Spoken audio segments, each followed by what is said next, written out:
Scurto, who is finishing his PhD at IRCAM in the team of Frederik Bevilacqua, the sound, music, movement, interaction team. I believe it's very relevant for the things that we do, the research. It's on, as the title says, interactive music devices. Yeah, so I'm giving the floor to Hugo. And thanks again for sharing the work with us. Thank you for being here and Barbara for inviting me to your pleasure. I'm really happy to come here. It's my first time in Ghent also, in Belgium actually. So as Peter Jan said, I'm a PhD student at IRCAM, supervised by Frederik Bevilacqua. I'm in my third year, and in France we only have 3 years to do the PhD, so I'm basically wrapping up my manuscript, and I should be submitting in a few months. So, but still, there are some work in progress, so don't hesitate to interrupt me if you have questions. So the title of the presentation and part of the thesis is Designing with Machine Learning for Interactive Music Devices. So the topic of the presentation is really about the with, because most of the time machine learning as a computer science-based algorithms are designed as computer science objects, but putting the with is a kind of I would like to encourage people to think more of machine learning as an element with which designing interactive music devices. I hope this is going to be clearer during the presentation, clearer and clearer. Briefly, before beginning talking about the PhD, Gavo asked me to make a small presentation about the sound music movement interaction group in which I'm doing the PhD. So this is one out of 7 research groups in IRCAM in Paris. Frederik Bevilacqua is the head of the team, and we have researchers, developers, and also Hugo, who is a musician. So a quite diverse team. We are at this time 3 PhD students and 1 postdoc also who came this year. Very briefly, so one of the main things is embodied music interaction. I'm not going to present it to you because one of the creators of the team is in the room right today. So basically studying all kinds of interaction that can happen between music and movement, and how do humans, maybe non-humans, but for the team is mostly focused on humans, people interacting through movement with music. And importantly, we are studying embodied music interaction mediated by computer music devices. So lots of different types of computer music devices, and also lots of different perspectives on these computer music devices. Taking back the spectrum that I just wrote before, on the musical part, in the team we are much more focused on creation part, so on composition and performance. I took very briefly an example of a residency of Michel Agnès that is happening this year. So basically, Michel Agnès studies the use of computer music devices in the process of composing a musical piece. I don't have sound.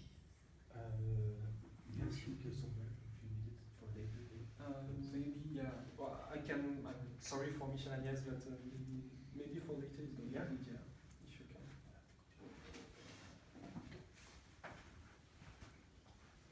Don't take a moment. Yeah, no, sorry for it.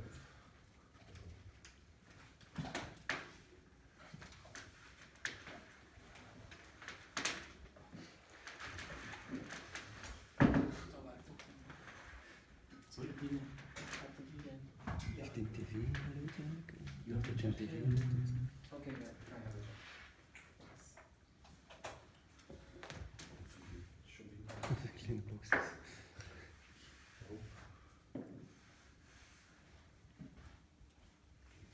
So this is a small.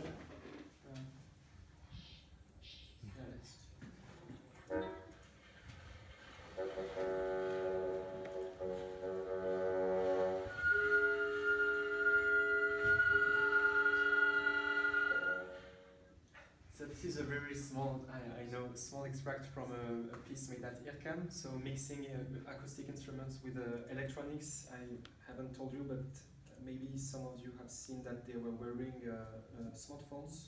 Some of the musicians were wearing smartphones that was sensing musicians' movement and converting into sound. But the focus was really creation.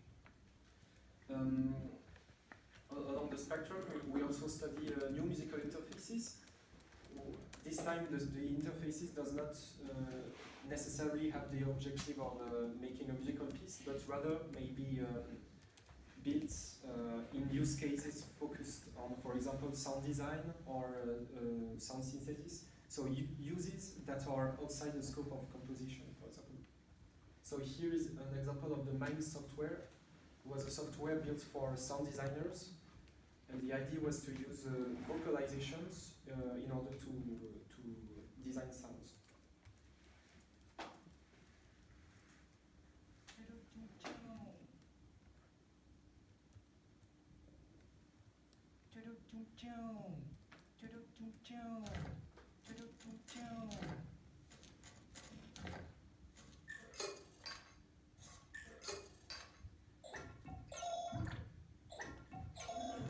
So, as you can see, the idea of this software was to use vocalization as a way to sketch an initial idea for a sound, and then try and map different textures within the morphology of the sound. So not about creation, but more on the process of designing a sound. Another kind of use case that we study is collective interaction. So this time, designing computer music devices for mediating collective interaction rather than individual interaction. For example, the previous one was one sound designer working on one sound or sounds. But this time, how to design computer music devices that could mediate collective, social, and collaborative sometimes outcomes, musical outcomes. This is a kind of recent extract of the Dirty installation made by Dimo Schwartz at Centre Pompidou last year.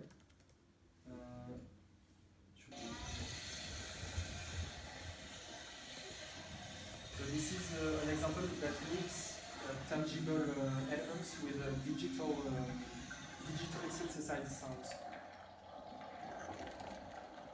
So this is again this next one is individual, but the first one was an example of how to design a computer device that could mediate collective interaction between children mostly. And lastly, more on the movement side, but this is really not the focus of my presentation. I will be much more focused on the creative use cases. But one of the main research theme of the team is rehabilitation through sonic feedback. The last big, let's say, project was the E-Smith project, ended 2 years ago. Basically, we used smartphone-based motion sensors to situated in hospital centers, and the aim was to use sonic feedback to aid people rehabilitate their movements. So here is the movement of the arm, and studying the effect of music as a way to reward and to motivate people with disabilities or people that are suffering from a disease to get involved into physical exercises. So using music as a way to motivate them. I guess that's again one of your theme of research. And lastly, and maybe overall theme is what is called interactive machine learning. Interactive machine learning is a kind of new, let's say it's a kind of it's one decade-year-old, 10-year-old research team, which consists in studying machine learning algorithms in an interactive context with human users. So I'm going to explain it to you throughout the presentation, but I'm just going to show an example of what we are doing with machine learning. We are doing basically gesture recognizers for controlling sound. So this is an extract from a one-year-old app that is web-based.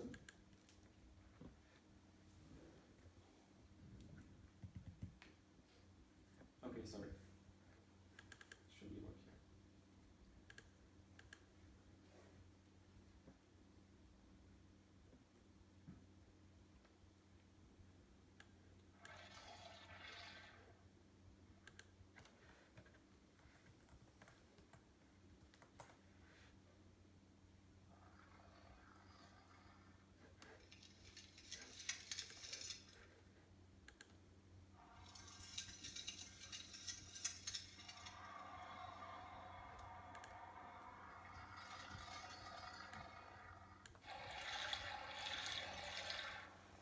So here, so what you just saw is the use case of using your mobile phone to record instantaneously an example of a gesture that you want to perform. And what you don't see in the video is that this gestural data is sent to a machine learning algorithm that builds a model of your gesture and use it to control sound synthesis. And this is why we call it interactive machine learning, is that because we consider the fact of having users, let's say musicians or whatever, different categories of users, interacting with machine learning algorithms in order to create a musical artifact or musical output, let's say. So this is a figure for the general machine learning use case that you just saw in the previous video. So what you saw at the beginning was the training process. The training process consists in generating input-output pairs. So before it was gestures plus sound pairs that you record and that you are sending to a model to train it to recognize them. So for example, if I want this gesture to generate water, I record gestural data plus sound data, and I send it to the model. Once the training is over, you have a running phase during which the model that is built now works, and should be working, and then you can use new input to generate new output. So for the previous example, it will be new gestures to generate maybe new sounds or to interpolate between different kinds of sounds. So this is very general, and actually one of the reasons why it's general is that because the algorithms that are built, that are used for this use case, come from the mathematics field. So I have done a small, this is a kind of state-of-the-art with the disciplines. So machine learning algorithms are really machine-centered in the sense that they are mathematical models that are built very generic, in a way that is very generic, just based on probabilities, probability theory and statistical methods. So it is really, it really originates from the science discipline. And so there are mostly the methodology that has been investigated to study machine learning is the modeling aspect. So for example, we want to use machine learning to model, to make a model of a gesture. And this is really the main research paradigm that has been investigated. Then having this, the methodological point of view, the researchers studied technical objects, so algorithms, called machine learning. So there are many different families of algorithms. I'm going to show you all of them to you today. So the one that you saw just before was called supervised learning, because by making the training examples input-output, you supervise the training of the algorithms. But there are many other families of algorithms that I'm going to present. And mostly, maybe, I don't know, actually, I should have asked it to you before, but I guess that, I mean, I heard that none of you are really like expert of the machine learning model, but don't know, not that much, but there is some knowledge. And some. Yeah, okay. But maybe you're probably familiar with the fact that these algorithms are able to build very powerful models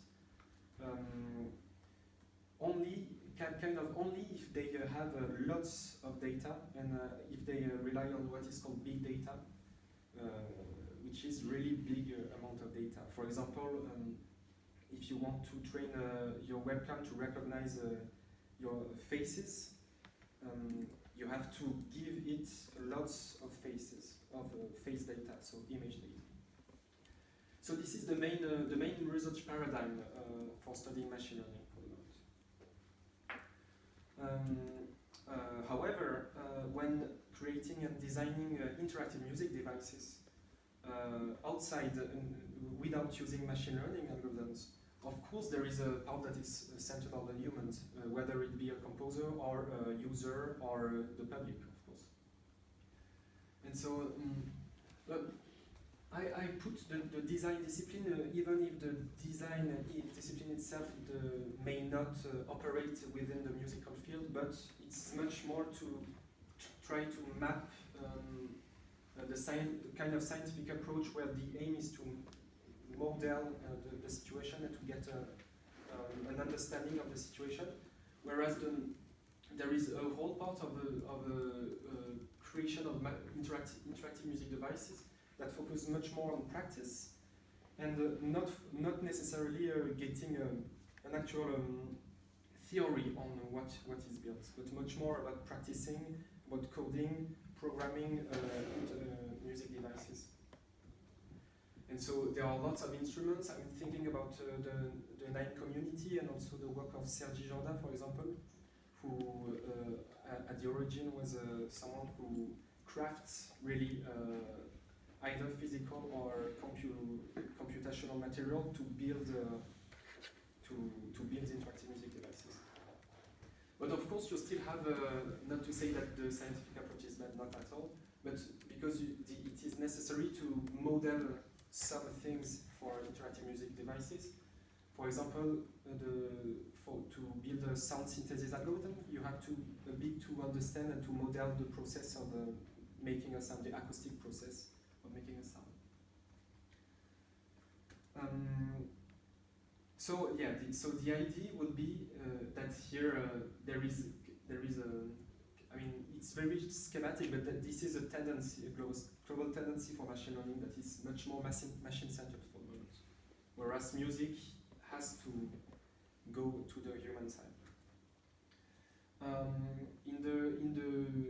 In the last 10 years, let's say, there has been a new field, a new research field that is called interactive machine learning, as I presented to you before, but also sometimes called human-centered machine learning. So this time, so it originates from the human-computer interaction discipline, which aims to study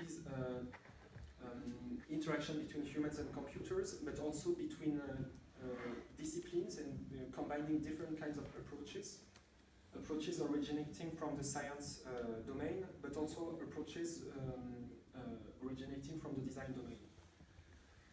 And typically, human-centered machine learning has led what is called user-centered design. Sorry for this, which means developing supervised learning algorithms by putting users in the process. So typically, you don't want to build an algorithm alone as a mathematician, or you want to build it and to build its affordances maybe with the users that are going to use it.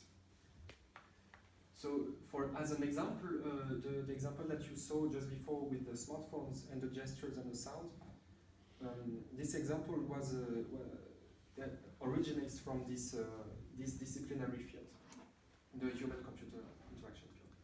I have one question about that. So I understand that it learns from the gestures, but I didn't get the sound. Is it just playing a sound and then the user is moving to the water sound and then the model learned, okay, so, but the sound is fixed. It's not, at that time, at the training moment, it's...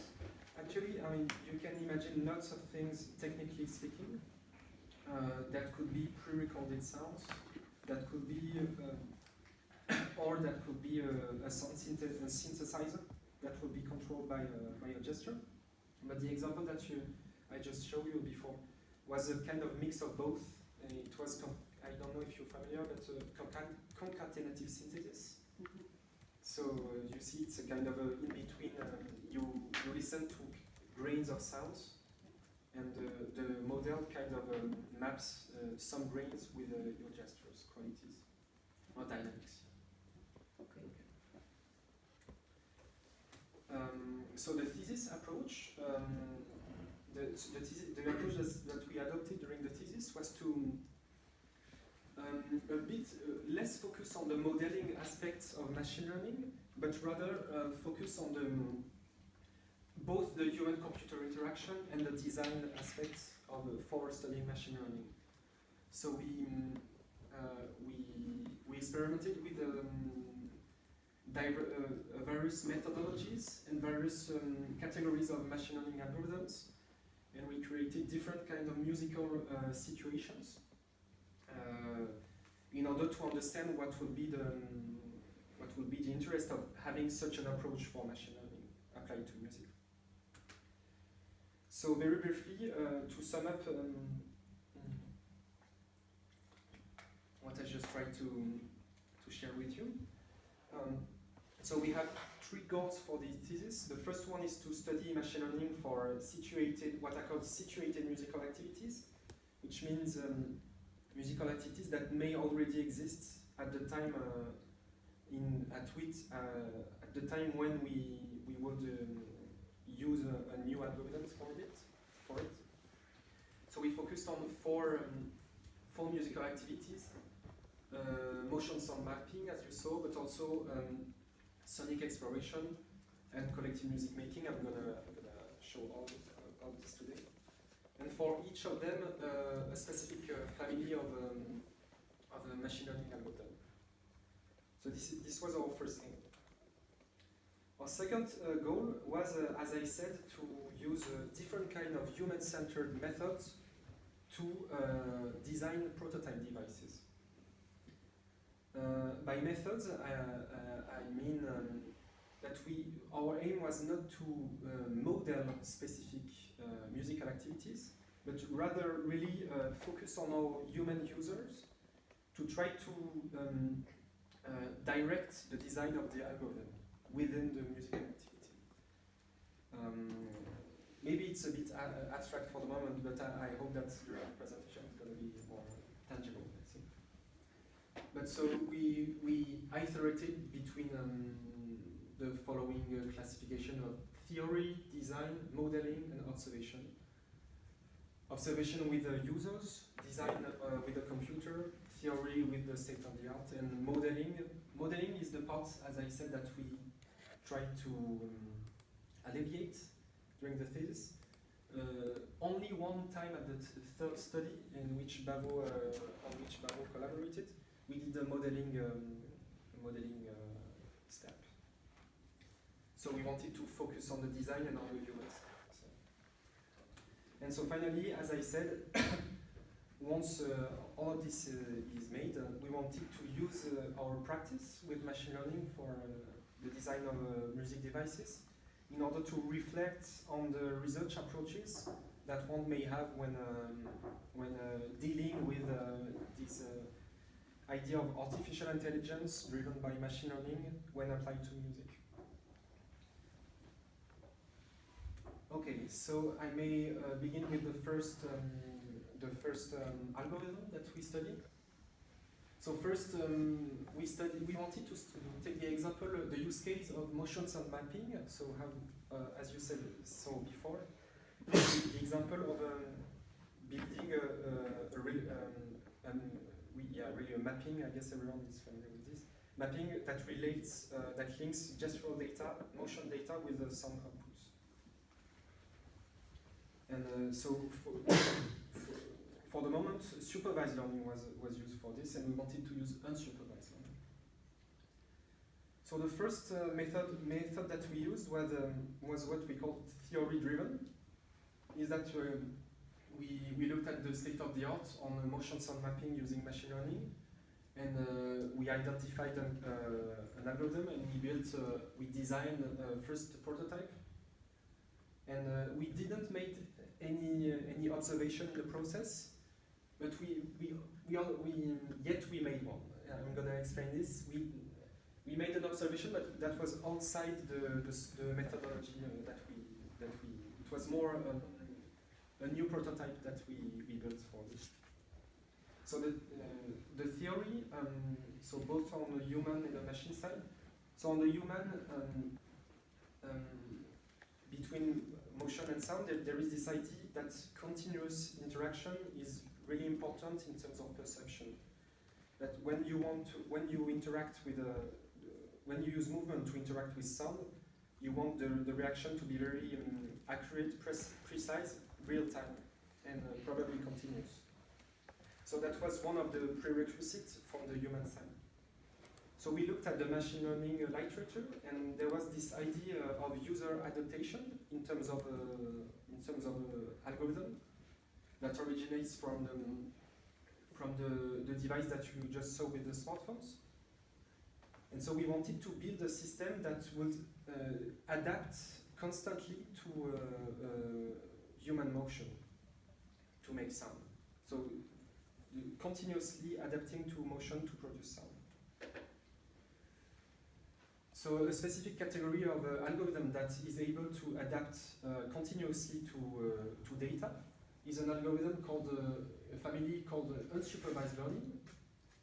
So unsupervised learning is a category of algorithm in which you don't give input-output pairs, but you just give input to the system.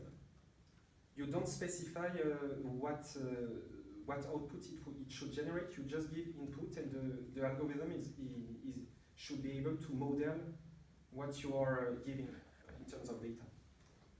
I'm going to show a video in which it's clear. So we made a prototype using the MaxMSP, and I'm not going to detail the modeling part, the model part, but I can answer questions if you want. Can I just Yeah, sure. question? I think it's also freely available, no? Oh yeah.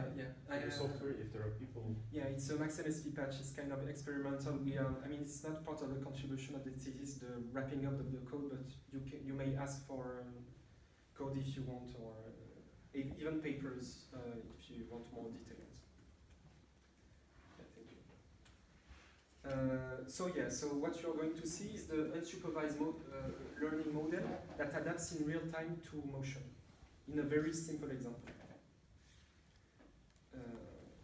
We call it guiding.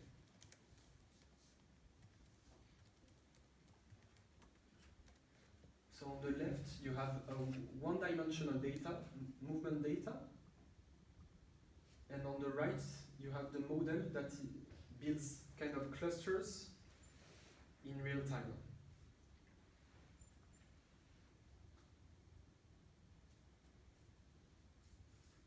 So maybe it's a bit quick.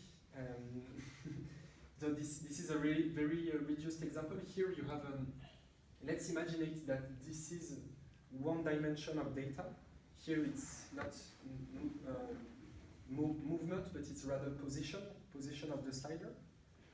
And the position of, you record the position of the slider on a window, let's say a 5-second window of time, and you train online a model to build clusters on this data.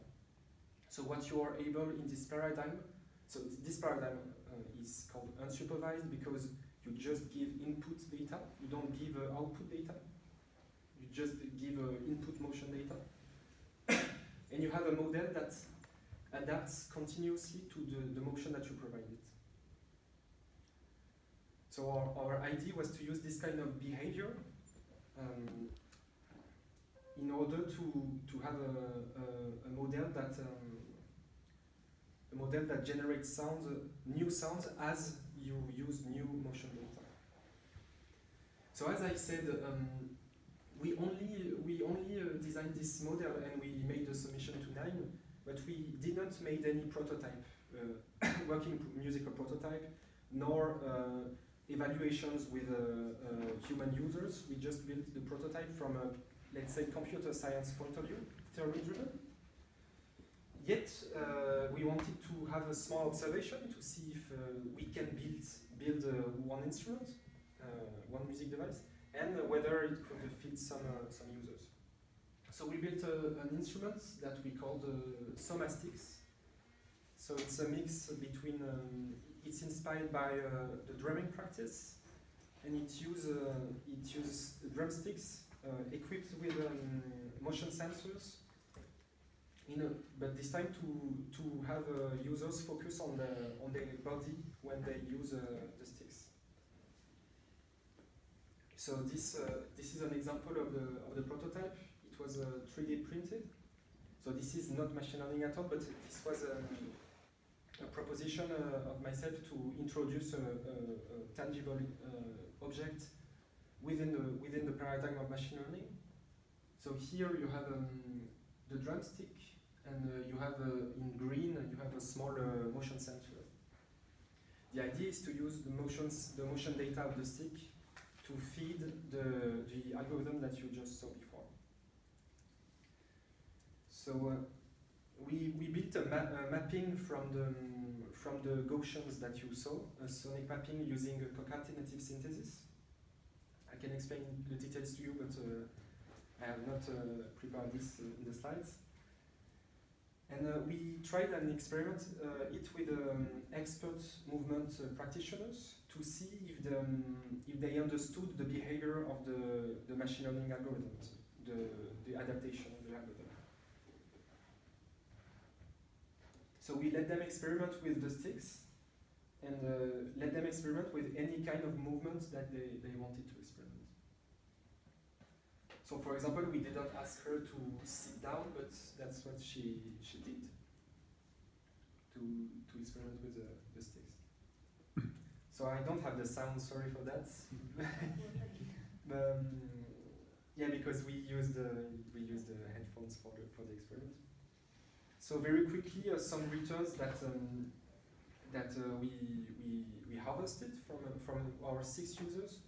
So first is that they needed time to accommodate with the behavior of the algorithm. Of course, since it's very experimental, and even us designers don't really understand the dynamic behavior of the model, so the users may not understand it very quickly. So yeah, there was a real need for time to understand what happens, but also a kind of reflective interaction paradigm where the practitioners kind of reflected on do they have control on the process, or is it an illusion?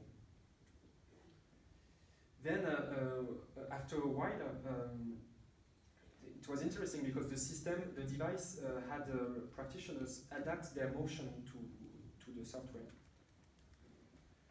So for example, there was a practitioner that interacting with the sticks realized that he was very lateralized because he was right-handed, and so interacting with the sonic feedback of the device made him reflect on his actual movement practice. Finally, some of the people ended up appropriating the sonic mapping and found it very interesting and attractive to the participant. The fact that there seemed to be moments of synchrony where the movement of the practitioner actually controls the sound, but also moments of autonomy in the sense that the machine learning algorithm, as it behaves and adapts automatically to one's motion without much control, it is autonomous. But actually it was kind of well received by the practitioners. This is kind of not fundamentally new, but in terms of machine learning, it's interesting because, for example, the use case with the smartphones, users have full control over the mapping and full control over the sonic output. Here, as the model continuously behave, users may not have full control over what's happening. this seems to be an interesting paradigm for at least for this expert practitioners. Still, it still has to be studied because some users had a hard time actually using the music device because they were kind of intimidated by the device, and they were not drummers, so it was very unfamiliar for them to appropriate the tool. So they didn't manage to understand the behavior of the algorithm. So for this system, what I wanted to say is that so we use a theory-driven method using theoretical insight from human cognitive science and insight from a machine learning field, and we built a device, a musical device using this. So it was interesting because it managed to create a kind of idiosyncratic practice with the sticks. Idiosyncratic means that these soma sticks were a musical instrument that I built for my own musical practice, and it kind of worked because of the sensation, the reactions of the practitioners. But still, it is this methodology. With this methodology, it's kind of hard to evaluate anything quantitatively. We cannot evaluate if we do not do any modeling, we cannot evaluate quantitatively the machine learning algorithm on one side, and on the other side, we cannot evaluate quantitatively human perception, for example, of the behavior of the sticks. So this kind of when we realized it, we wanted to switch to another methodology. This time so this is our second experiment. This time we focused on another musical use case, not motion sound mapping, but what we call sonic exploration. So I'm going to define it. And this time, as we wanted to control more what was going to be evaluated, we opted for an experimental study. So experimental means that we still start from theoretical insight. We still design a music device, but this time we make an observation with human participants, and it's an observation that is really controlled in the sense of like an experimental psychology study. So we wanted to try this methodology in regard to the machine learning algorithm.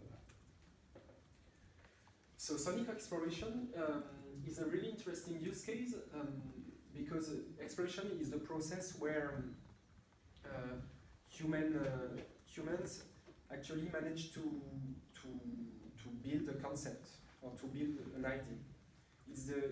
It's all of the actions that one has to take, the iterative actions that one has to take in order to go from sometimes not well-defined idea, or even not defined at all idea, to an actual concrete output or artifact.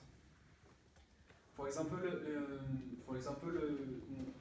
in composition, you may draw several sketches of notated music in order to explore musical ideas and to finally converge to the final version of your notation. Importantly, I wrote the sound.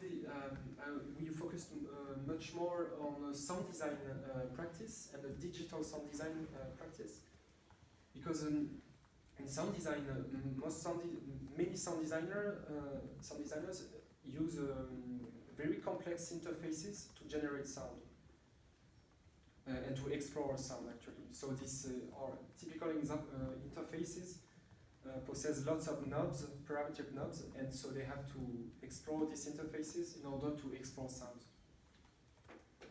So we wanted to tackle this use case and to see whether machine learning could be useful.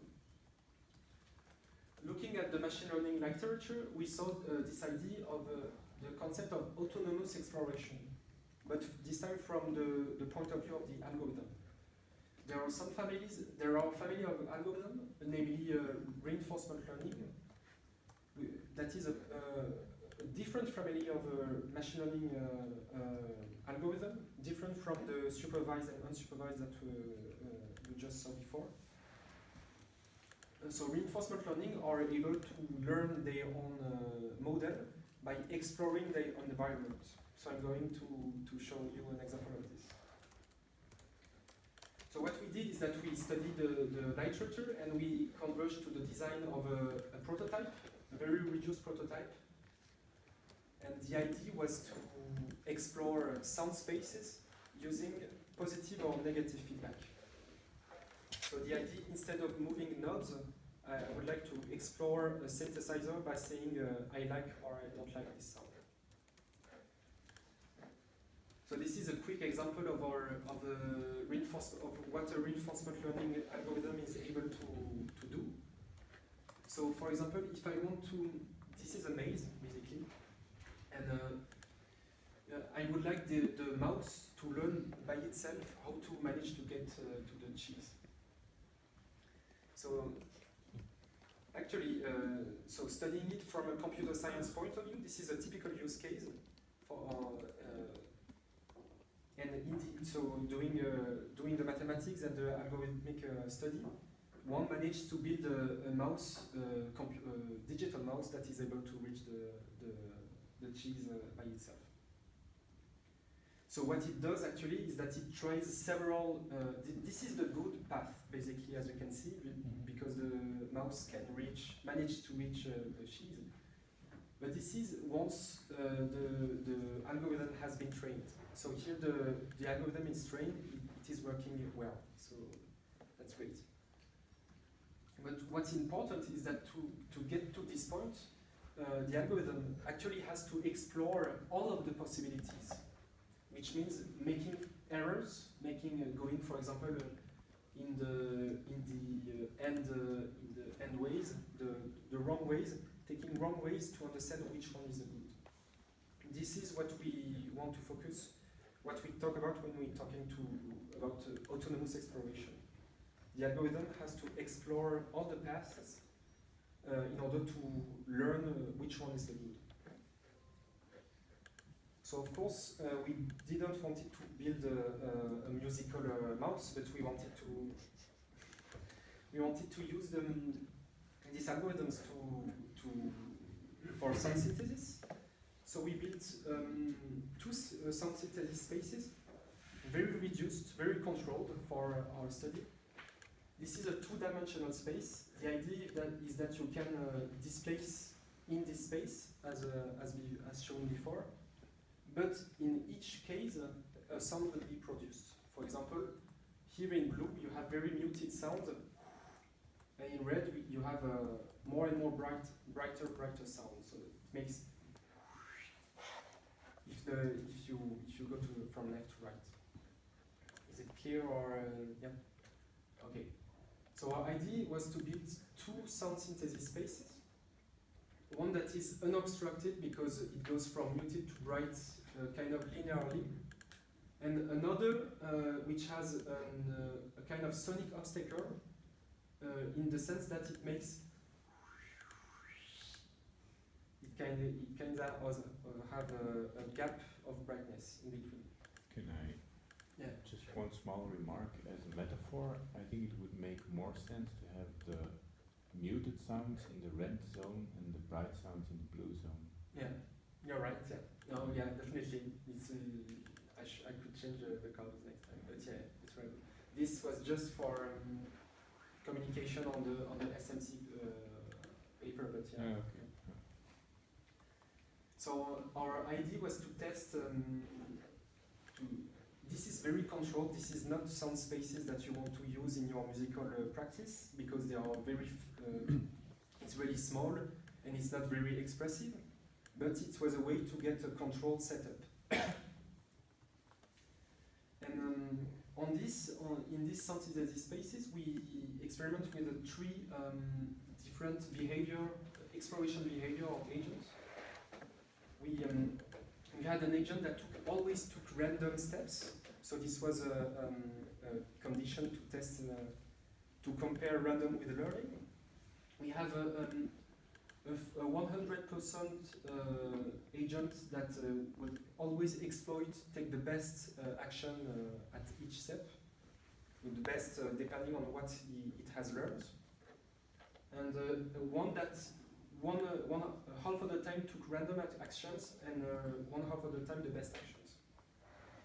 This defines the random. It's even this is kind of inspired by psychology also, because reinforcement happens in animals and also humans. Sometimes you try an action and you receive. You know which actions are good in your environment, but sometimes you took a new actions, which is kind of here modeled as a random move in order to get more information. So we led a controlled experiment, and our goal was to evaluate how humans perceive this exploration. So first we saw that the exploration behavior of the reinforcement learning algorithm was really was necessary actually to. Oh yeah, I didn't mention, but the task was to get to the goal state, so the red state, the brightest star. And so we saw that the agent in both environments, the balance agent managed to get in the goal state. In the obstruct environment, the exploit agent remains stuck in the obstacle that we designed. So that means that the exploration behavior was needed in order to reach some goal sounds. And so this was on the machine side, but on the human side, we saw that humans were actually able to distinguish between a random behavior and a learning behavior for the agent. So this was maybe go much more faster on this, but this was kind of a first result for us. We made really a second observation, which we called a design fiction, in which we went to a conference and focused on pedagogy to see if this kind of paradigm where a user will interact with very complex parameter interfaces through positive or negative feedback will be of interest in the pedagogical use case for learning to interact with complex interfaces. So we did it as a presentation. It was just to mention, but we didn't let actually pedagogical. So that remains future work. So about the experimental method, as we saw, the good news is that we were able to test a kind of universal result hypothesis, for example, random versus learning, and to validate it in a control setup. But on the opposite, the counterpart is that what we studied was not really linked with a situated user interaction technique. Because as we saw, the sound spaces that we use were very, very small, and so they were not going to be used by sound designers, actually. So I maybe go faster for the last one, maybe skip the last one. It depends on the time you have. So don't hesitate to interrupt me if you have questions or maybe time to. I don't know actually. Very small question. So you had in the previous one with the color slider thing. Yeah. Did the participant interacting with it not see the colors?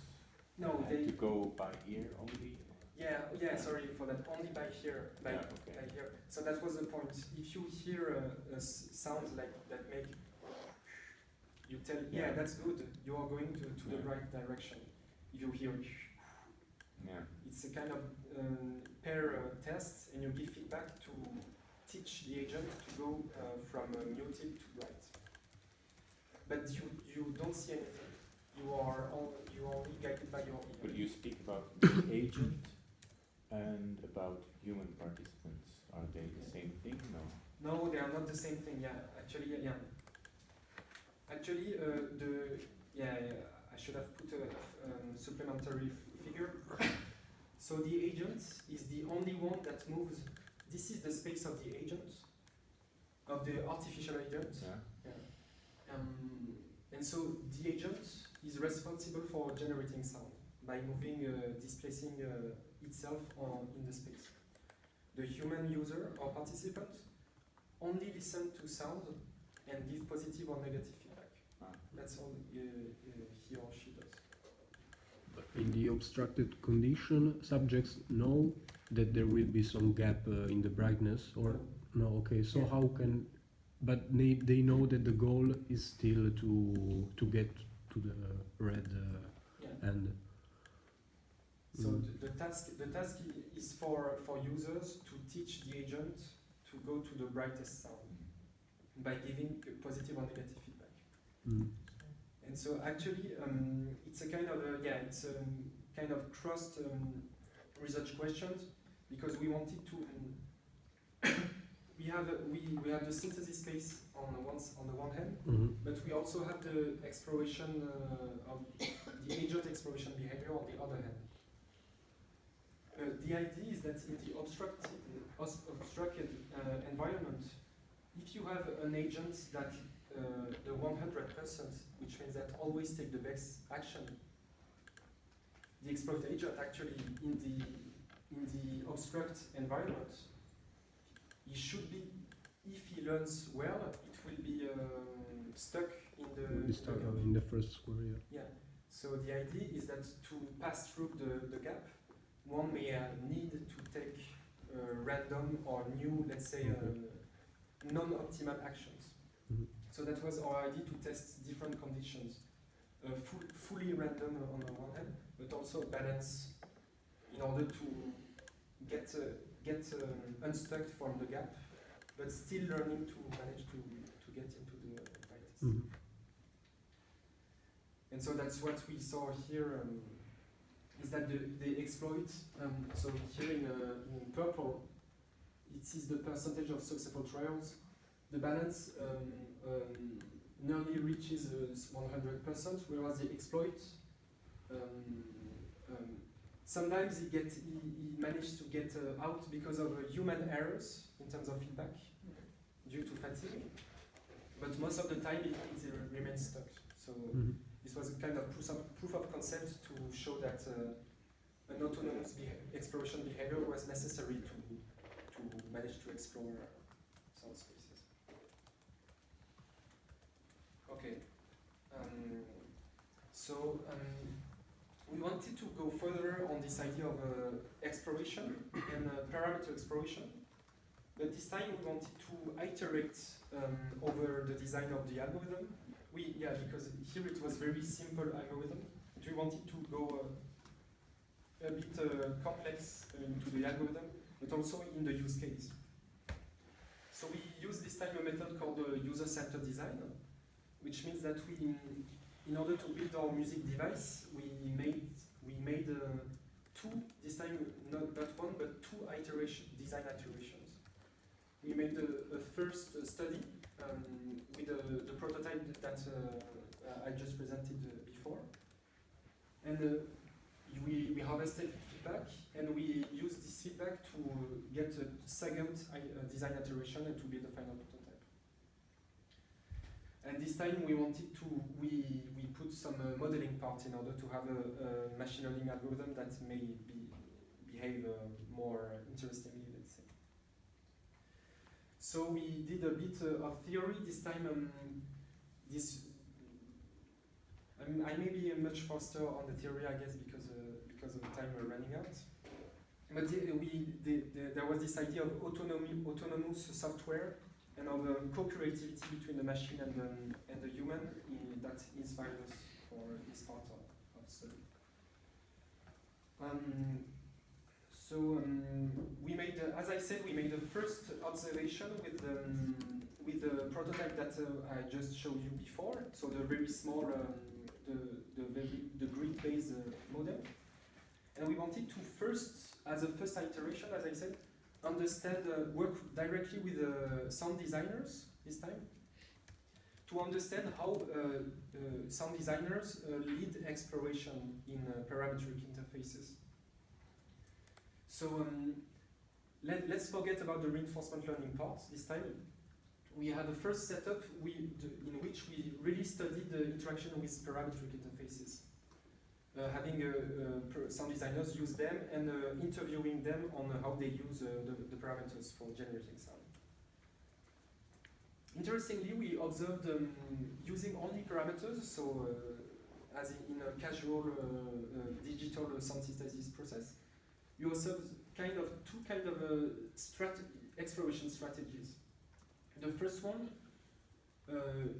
so here you see the temporal evolution of the 12 parameters of sound synthesis, and so what you all see is the actions of the humans over parameters. So the first curves represent 12 parameters moved one after the other by a human user. So this kind of strategy, we called it analytical strategy,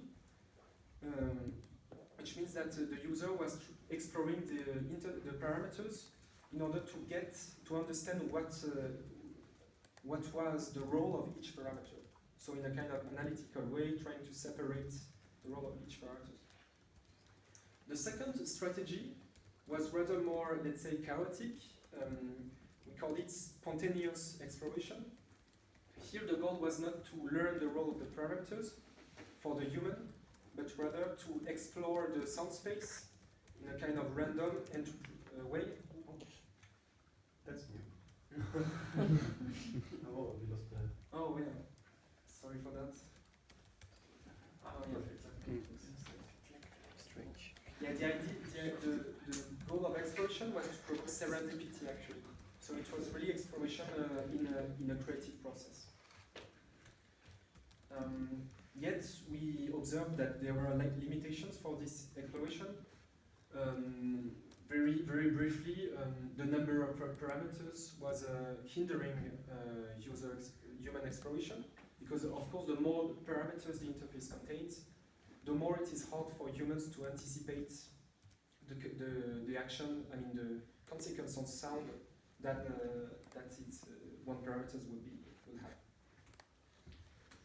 So we used the same reinforcement learning agents that I presented before, and we used it in a non-controlled way this time with some designers, just to discuss with them and to exchange ideas about the paradigm.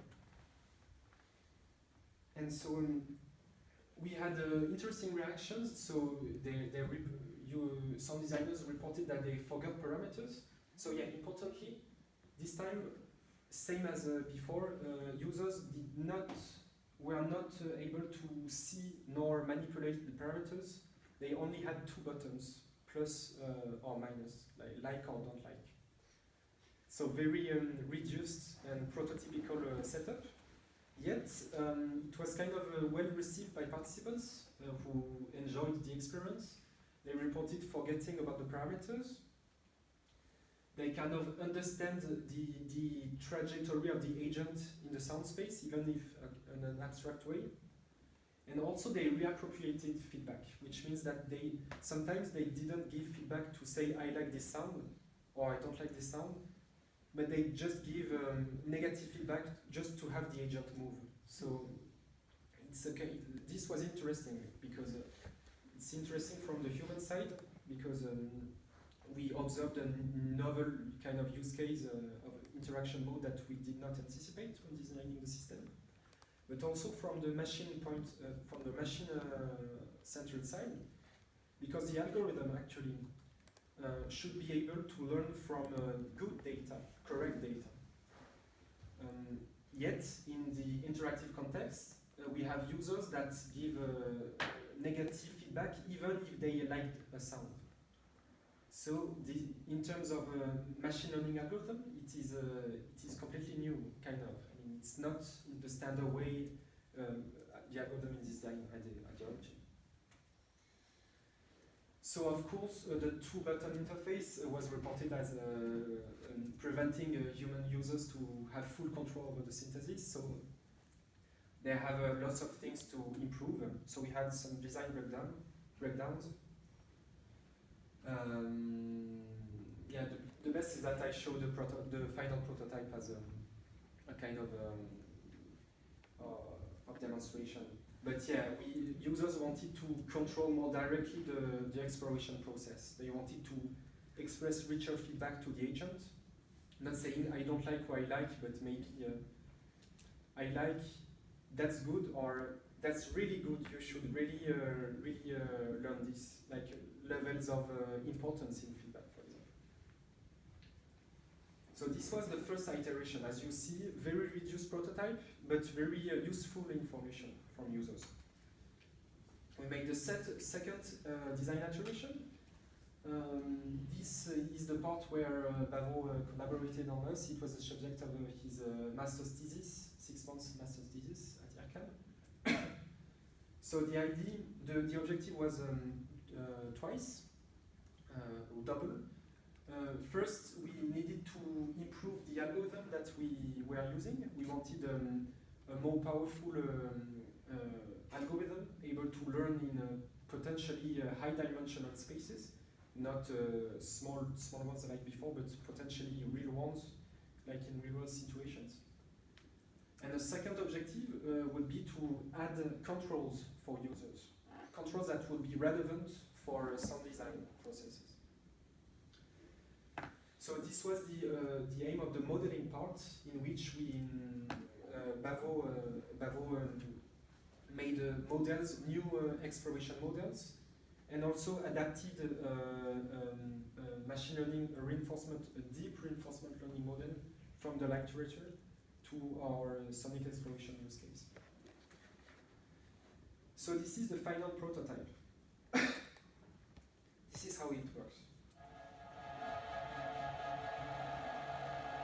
So maybe, oh sorry for this. Here, here you have a parametric interface with 10 parameters. This is a synthesizer. And here we press play. And as you can see, the parameters move autonomously.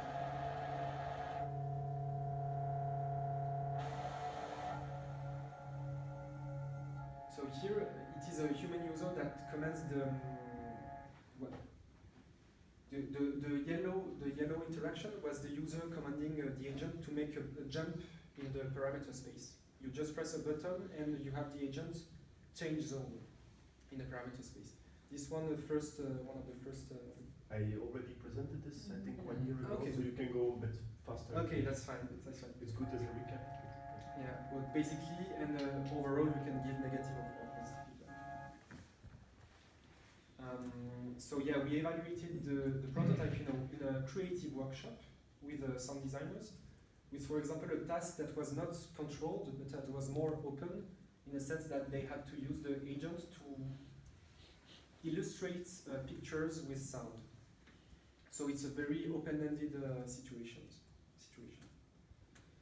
And what we were able to observe, very briefly, to go fast, is kind of what we call co-exploration workflow.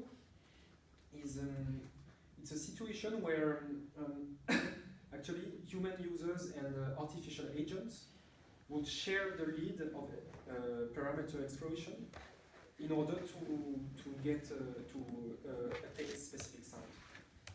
And actually, human users had different strategies again. We managed to place them along a kind of continuum. On the one hand, there were people that were very user as leader.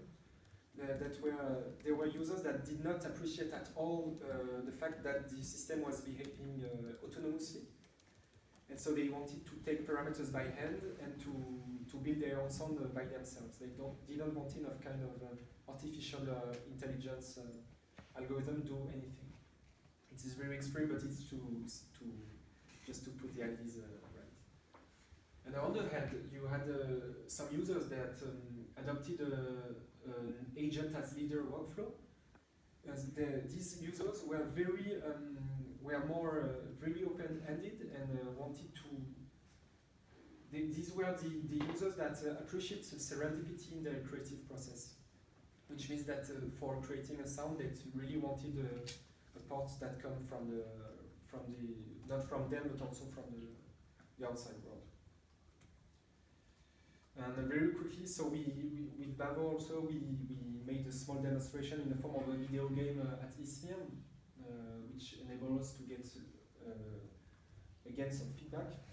We also applied the interactive prototype that you just saw in a workshop at the Centre Pompidou in order to conceive robotic objects. And we also conceive a musical piece with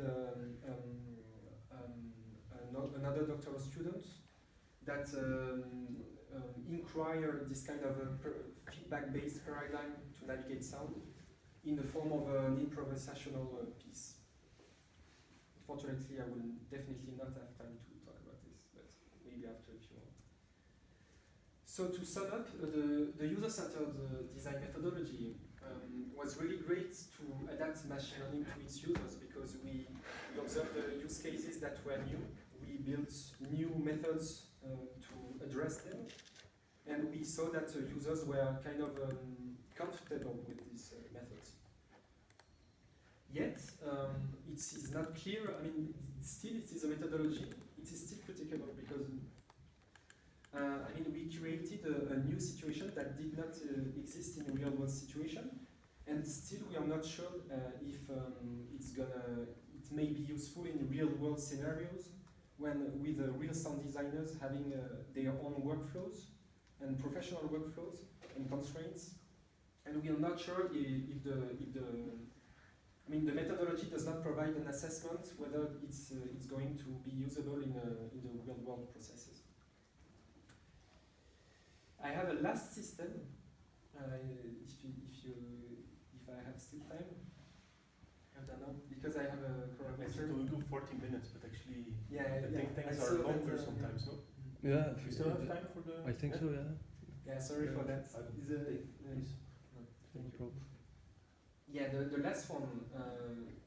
So we changed the point of focus. We focused on collective mobile music making. And the last method that we used was called participatory design. So this time the idea is to start with an observation. And starting from observation, designing a first device, which in turn kind of inject insight into the theory. And then again making an evaluation of it. The idea is not to impose the algorithm on our users. Previously, the reinforcement learning algorithm, we came and visit the sound designers and we told them, hey, we have this super algorithm that is able to learn from likes and dislikes. What do you want to do with that? But actually, this time we didn't want it to do this. We just wanted to discuss with the users, the human participants, and ask them, okay, what do you do?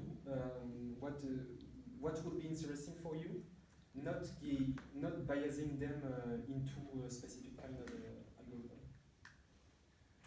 So we focused on collective mobile music making. So this is not. This has kind of nothing to do with sound design in itself. It's a novel situation. And so there are no real users for collective music making still. As collective mobile music making, for the moment, it mostly takes the form of interactive installations. So it is aimed for the public spaces and the public non-expert participants. So in order to make a first observation and a first kind of field study, we actually interviewed the designers of a previous system, collective mobile music making system called Coloop, in order to understand the flows, the eventual flows, I mean, of a previous system for collective mobile music making. So this is a small video of Coloop, an award-winning collective musical system made at IRCAM.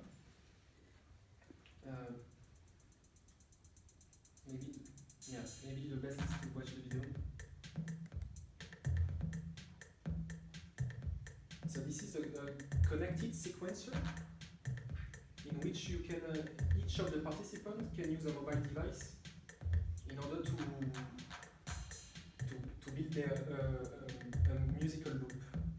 So this is a 16-time loop, and you can place sounds in it. I don't know if you're familiar with this kind of a looping concept. It's very simple, very simple. And the idea is that as each of the participants have their own device, and each device corresponds to one instrument. For example, I have the snare drum, you have the kick drum, and the participant would interact and make music collectively with it. So in this system, the system was very successful because the interface, as you saw, was very simple. And so as a consequence, lots of non-musician participants appreciate it and get involved quite easily with the interface. But actually, what was also reported by the designers of the Coloop system was that it was still hard to manage to engage in collective music interaction, because as non-expert musicians, the social barrier of interacting with people that you don't know, since you're not an expert, it is still very hard to pass through it. And as a consequence, the system that you just saw was successful, but actually did not really manage to foster collective outcome. So based on this feedback, we designed a new system based on another family of machine learning algorithm called active learning. I have a video for this. And so we built a new installation called InTrainer that we're going to present in 1 month at next Scurto conference. Sorry for that. So I have a video. It's better if I show the video to you.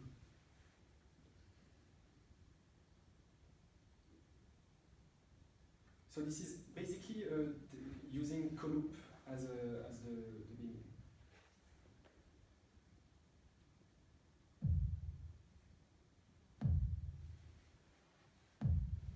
So the user behavior is analyzed by some agent.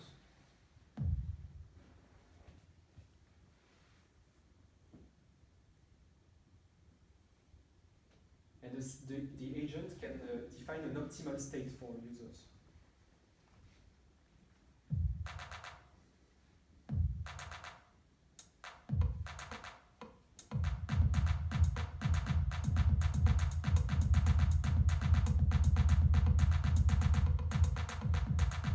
So the idea is that the system constantly measures user behavior, and users have to get into the optimal state. If they do not manage to get into the optimal state, the system intervenes.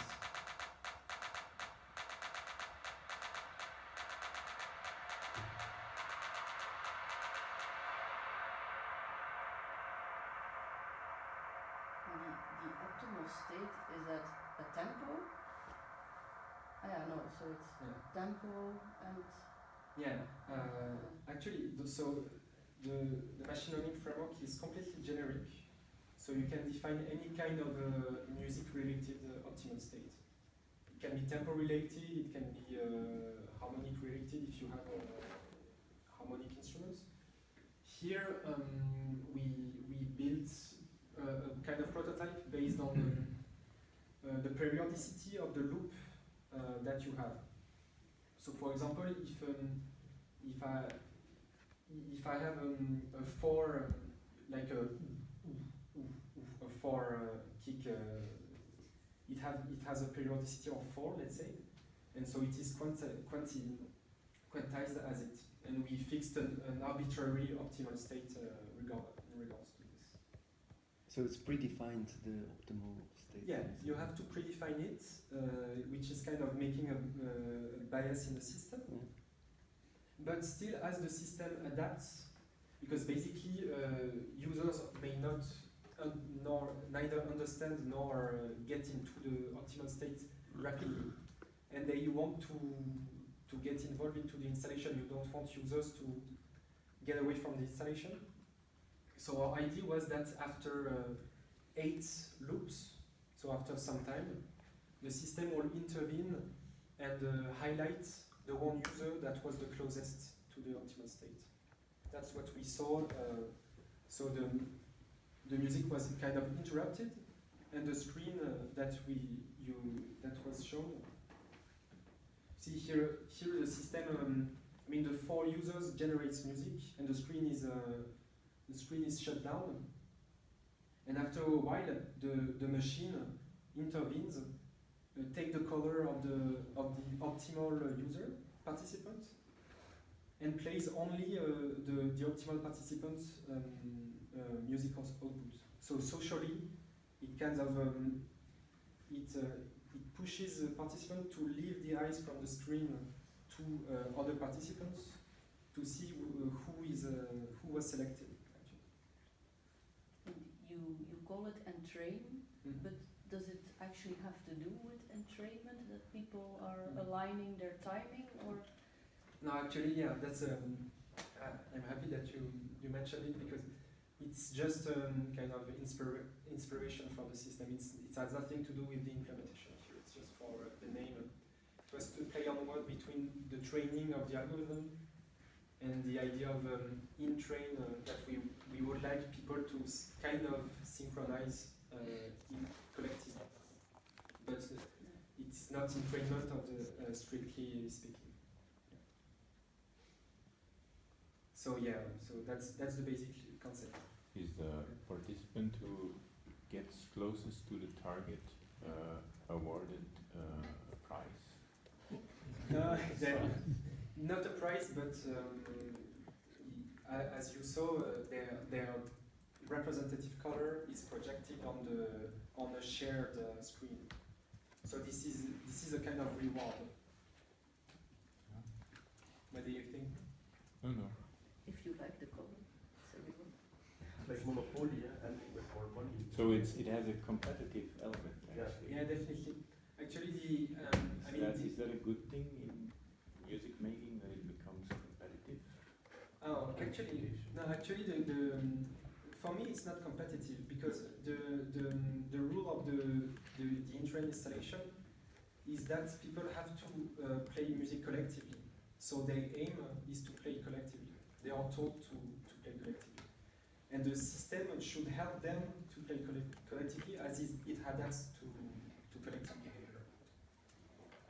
So if let's say I am rewarded by the system, that will mean socially that I have a collective behavior. So it's not. But you reward the participant based on how close he gets to some target pattern. Yeah.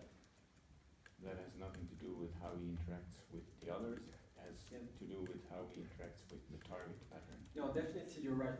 So if I go more in detail in the system, what we saw with the previous code system in the previous video, which was the same principle, the same loop principle, but that has no learning part nor optimal state. It was just free to use for participants. What was observed with non-expert musicians, non-musicians, is that actually the system does not make people play music by their own. Typically, what happens is that people, they saw an empty interface. At the beginning, they start to place notes or beats at specific parts. They listen, they find it cool, but very rapidly they feel the whole loop actually. And so I'll let you imagine this with 10 participants. Very rapidly, the 10 participants feel 10 loops, which, I mean, this is a kind of music. This is fun. It's not to say that it's not musical or not interesting, But the idea was to slightly direct the non-musicians toward some toward not feel all Well, the pieces. Isn't that the natural procedure you go through when learning the relationship between places on a screen and musical time? Yeah. That you just try it out, and yeah, indeed, one phase is that you fill everything in and you hear the result, and Definitely, you I like it I agree completely. or not.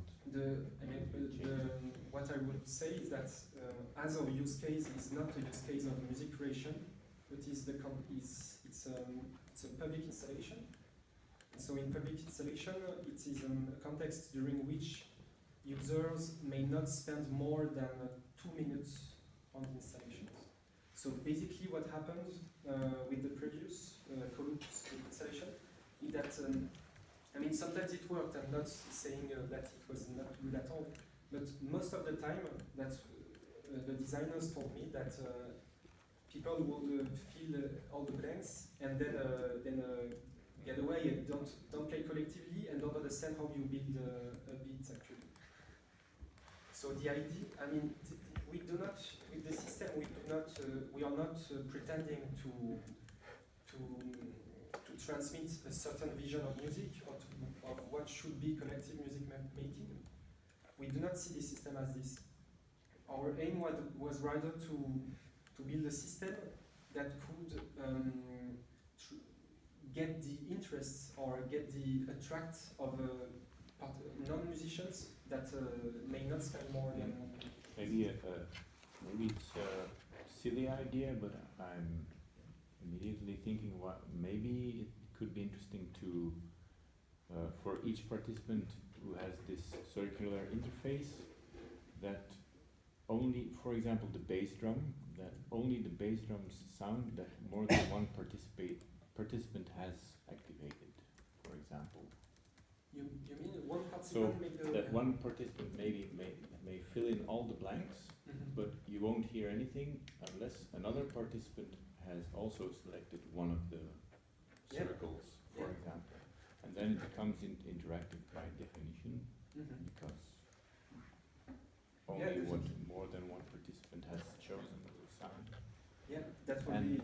Maybe also more musical, because it's more a subset of what has been selected. But then you wouldn't hear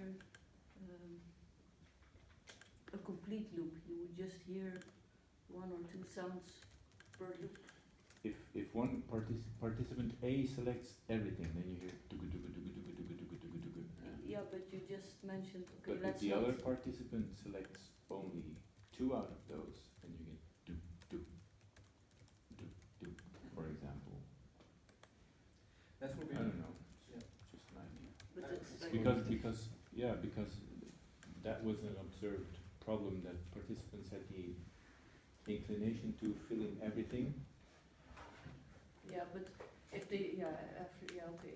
And But then if it's like because 5 I have things. the feeling that the reason for introducing this ideal state as a goal and then evaluating how well participants did in achieving that ideal state was an attempt to alleviate this inclination of people just filling in all the blanks and leaving.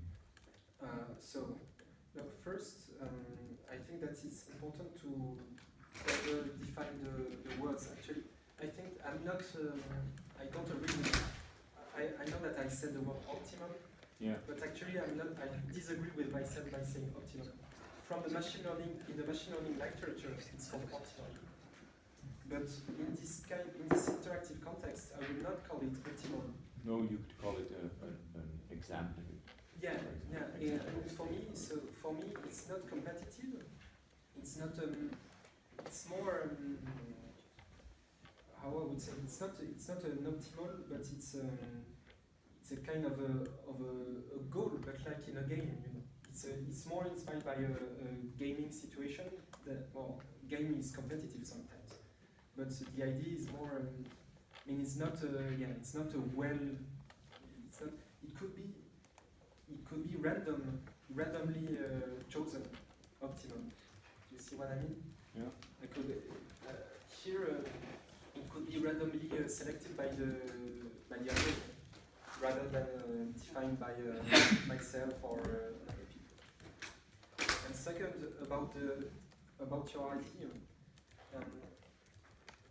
No, what was your question? It was using this to alleviate the fact that people feel complex. That's what I had. My impression was that that was the reason you chose to do that, to give an example state to which participants were supposed to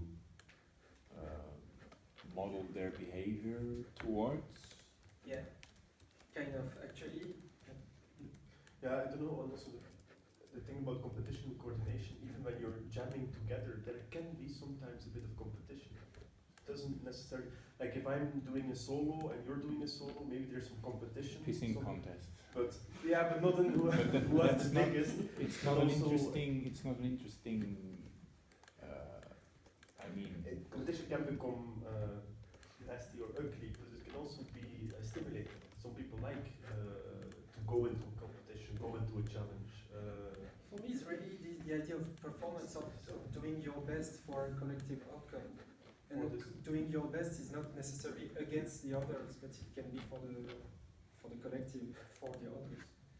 And the idea that some system would listen to what you play using some criteria, adds some kind of imagery to the installation, and that was the whole point of the installation. I mean, maybe I should not have showed you the implementation because it kind of make the boundaries a bit But I think blur. maybe you're also a bit forced into that because you are almost required to have a quantifiable description of Can how we maybe well postpone it for your the- experiment went, or Yeah. how good the musical result is. Or I propose to postpone the discussion Yeah, for maybe so, after. yeah. I don't know how long. you No, still that's have to fine. go. That's fine. I mean, I could discuss during the But weekend. I if you believe want. you're still here for a bit Yeah. before you go back to Paris. Yeah, I'll be here So- all the afternoon. I don't hesitate. I mean, these were my 4 systems, and then I had a discussion that is really we can discuss in the desks. Yeah, definitely. Okay, so we thank you for the very interesting talk. And so, yeah, you will be here, so if there are questions. Yeah, don't hesitate. Okay, thank you. Thank you. Do we have something for next week? Think tank? Yeah.